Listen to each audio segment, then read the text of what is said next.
그렇죠.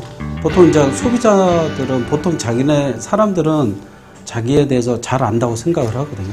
근데 실제적으로 소비를 할 때는 전혀 다른 형태가 나오는 거죠. 그래서 이제 루이비통에서 이제 예를 들면은 소비자 설문조사를 했는데 사람들이 공통적으로 나오는 부분이 그냥 뭐 느낌이 좋아서 뭐 왠지 좋아서 막 이런 개념으로 얘기를 한다는 거예요. 그러니까 그전에는 소비 부분들을 얘기를 할 때 사람들이 어떤 이유가 분명히 있을 거라고 생각을 했는데 실질적으로 그렇지 않는 거예요. 그럼 이거를 어떻게 설명을 할 거냐? 어떻게 보면 소비자들도 자기가 자기 자신을 정확히 모르는 상태에서 소비를 할 부분이 많이 있다는 거죠. 그래서 이제 광고 마케팅 부분에서도 이제 주로 감성 쪽으로 얘기를 하잖아요. 이제 하버드 대학교의 제러드 질트만 교수가 이제 연구 발표한 부분이 있거든요. 그건 뭐라고 얘기하냐면 사람들의 사고는 95%가 무의식에서 이루어진다. 그리고 언어의 구성으로 사고되거나 표현되는 것은 5% 이내라고 얘기를 한다는 거죠. 그러니까 이제 어떻게 보면 그 설문조사 부분에서는 5%를 가지고 소비자의 심리를 파악을 한다는 것은 어불성설이라.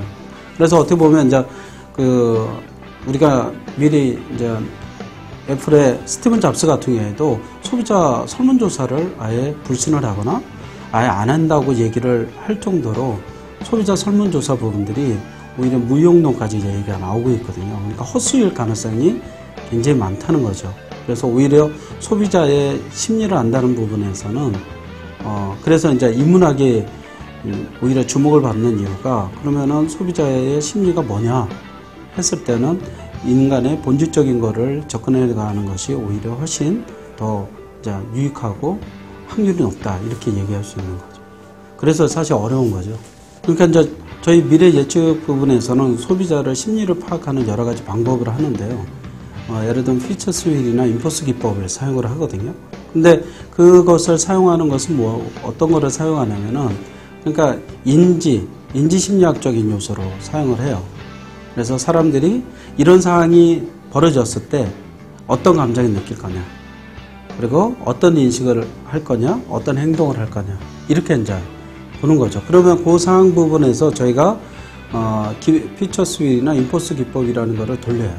그러면은 이제 파악을 할 수가 있거든요.